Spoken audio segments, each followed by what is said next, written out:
Hello students, welcome back to Bio Vibes Duo.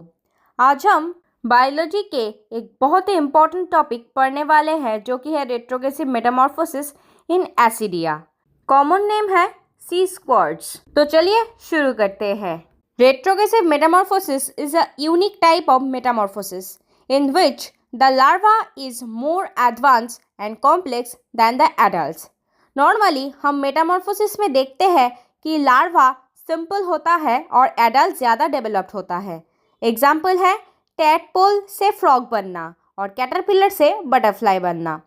यहाँ adult larva से ज़्यादा advance होता है, लेकिन एसिडिया में बिल्कुल ऑपोजिट होता है।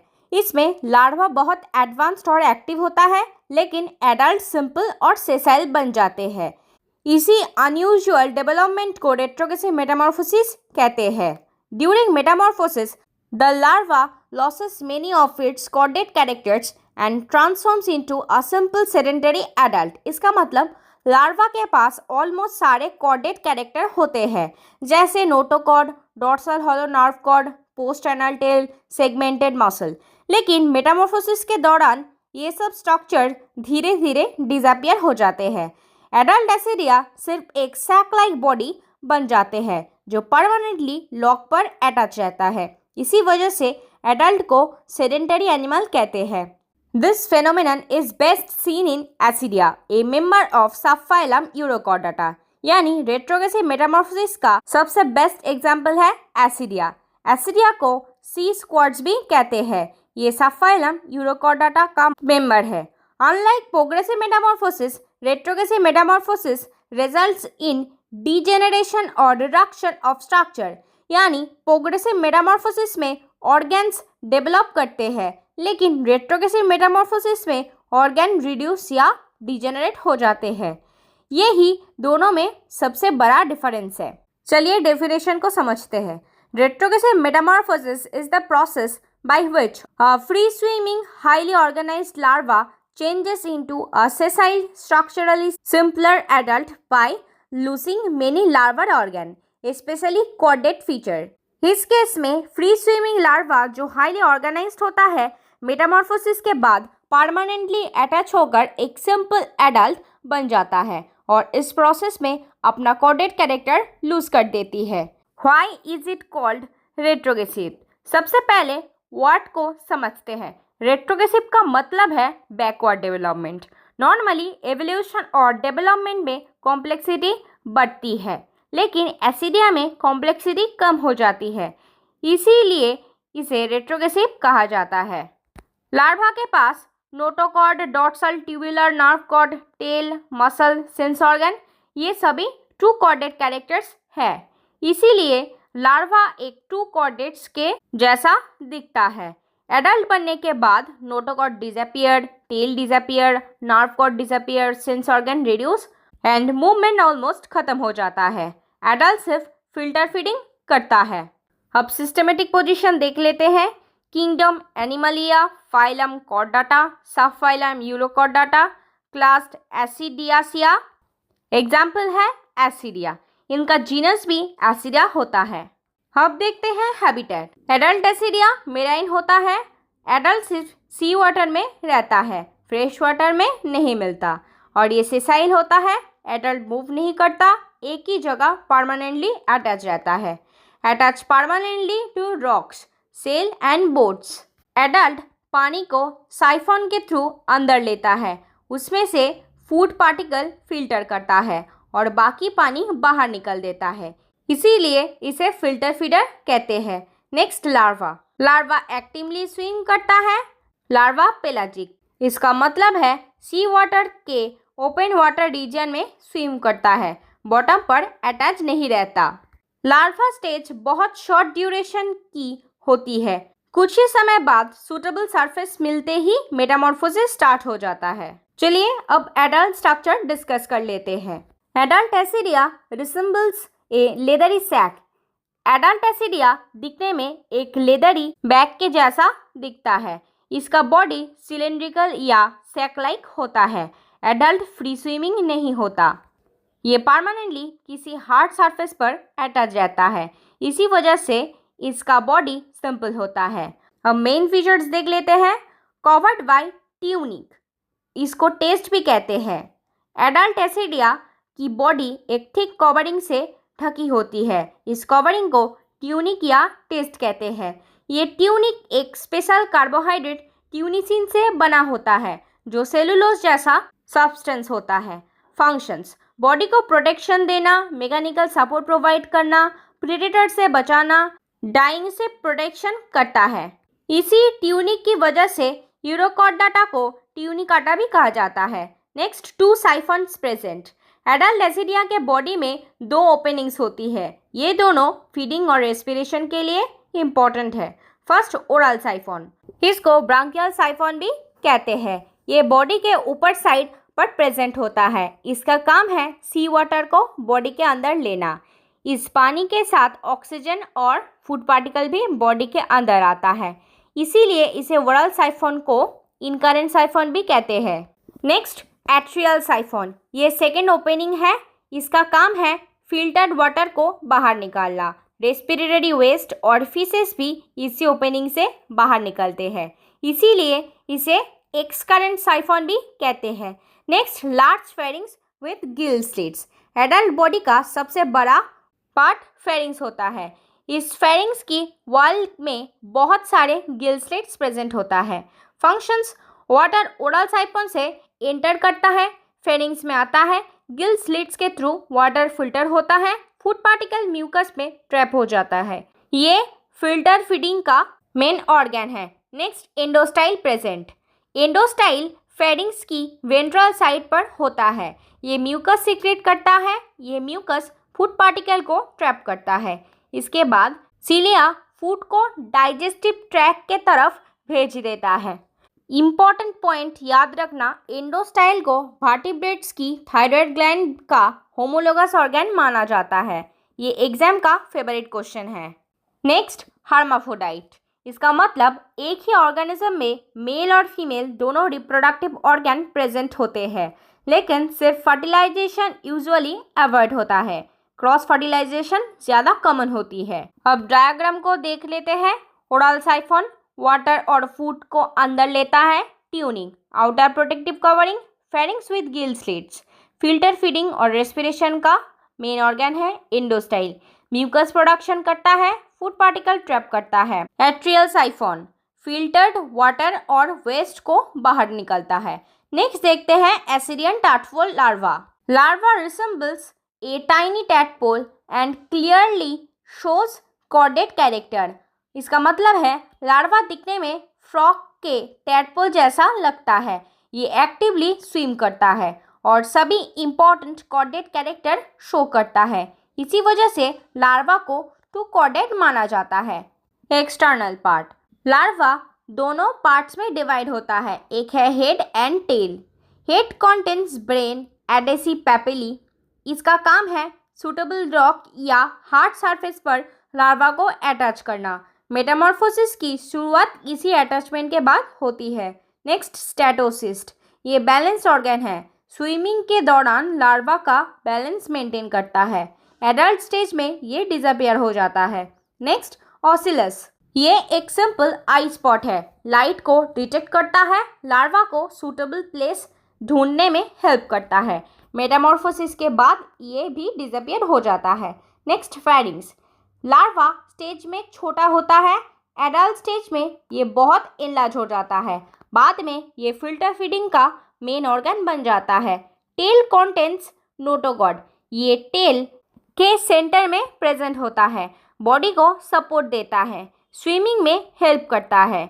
ये कॉर्डेट का सबसे इम्पॉर्टेंट कैरेक्टर है। एडल्ट स्टेज में कम्प्लीटली डिसअपियर हो जाता है। Next, dorsal hollow nerve cord, ये नोटोकॉर्ड के ऊपर प्रेजेंट होता है।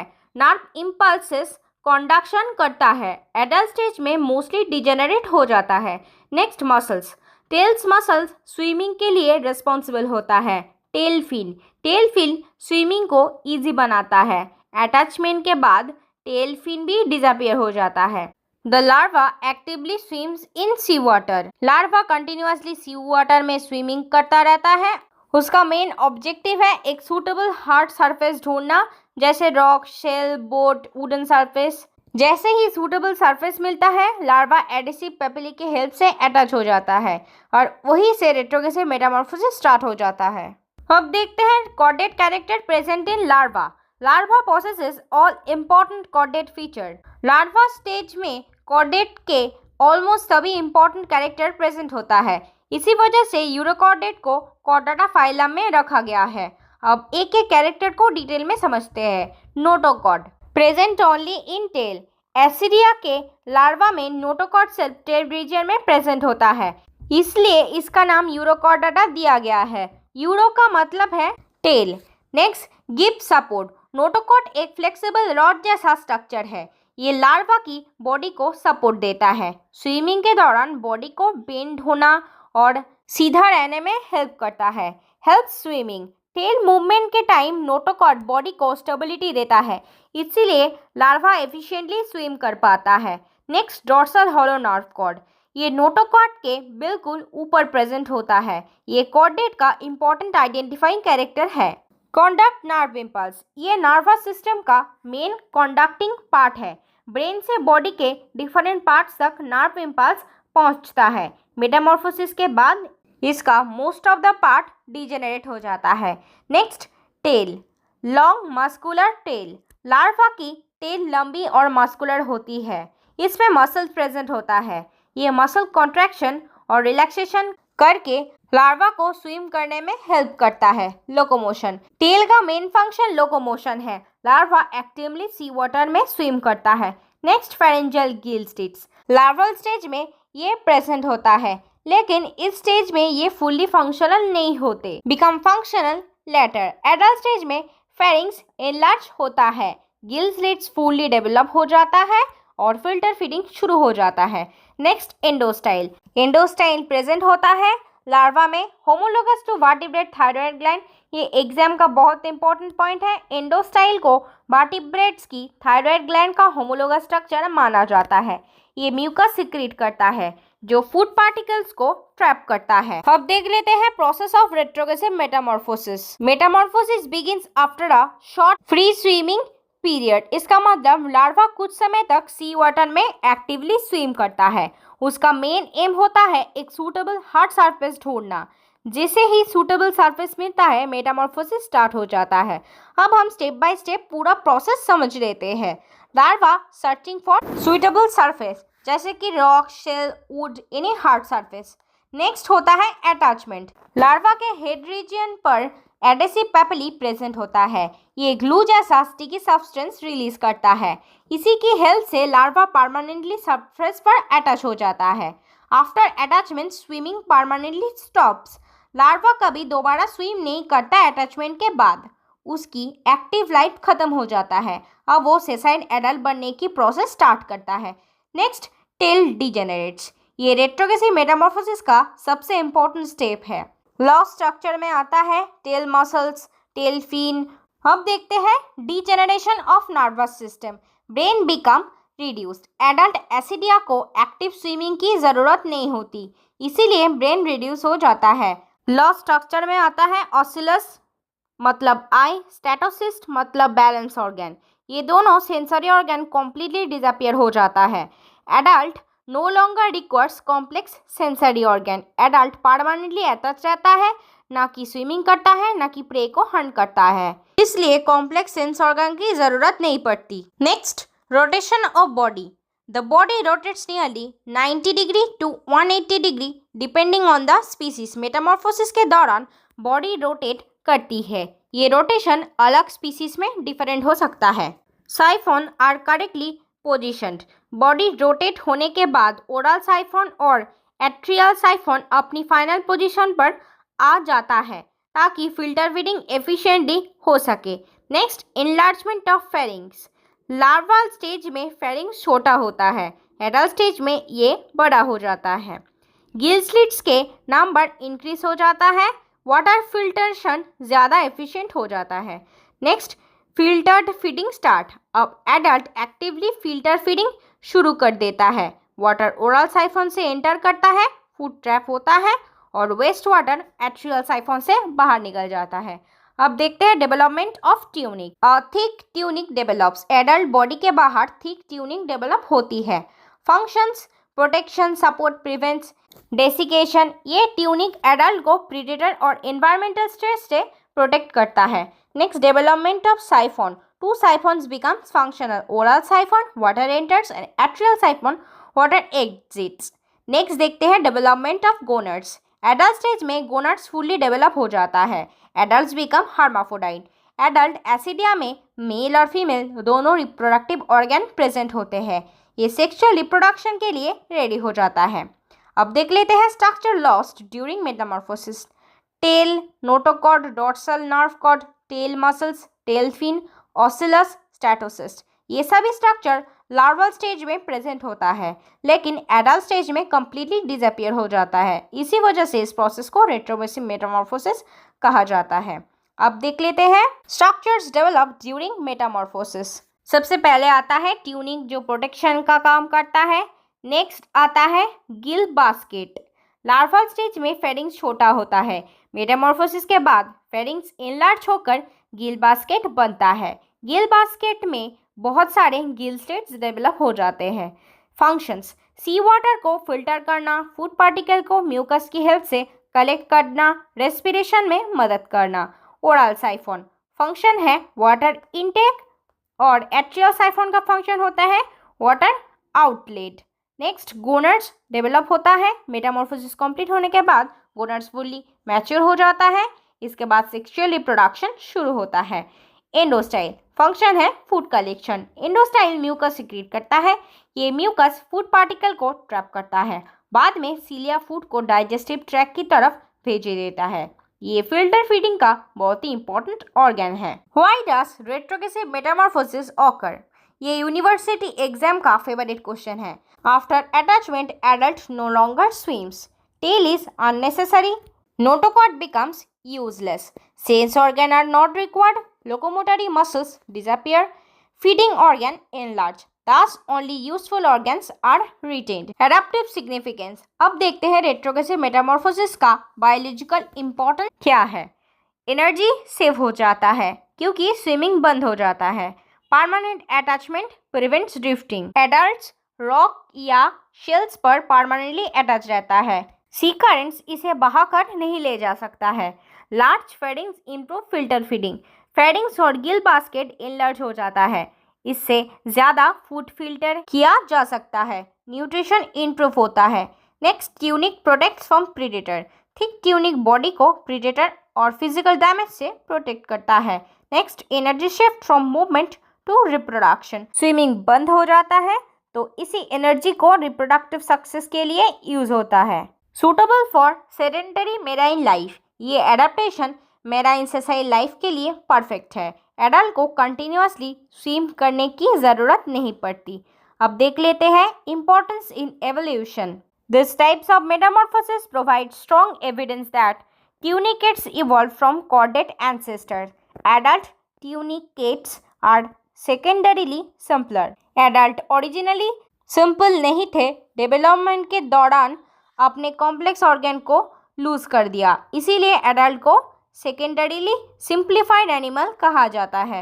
Next, larva retains the essential chordate character, hence tunicates occupy an important position in chordate evolution. इसीलिए एवोल्यूशनरी बायोलॉजी में ट्यूनिकेट्स का बहुत इंपॉर्टेंट प्लेस है। ये इनवर्टिब्रेट और वर्टिब्रेट के बीच एवोल्यूशनरी लिंक को समझाने में हेल्प करता है। अब देख लेते हैं difference between progressive and retrogressive metamorphosis. Adult more complex, adult simpler. Organ develops in progressive metamorphosis, organ degenerates. Example होता है फ्रॉग एंड एग्जाम्पल इसका है एसिडिया।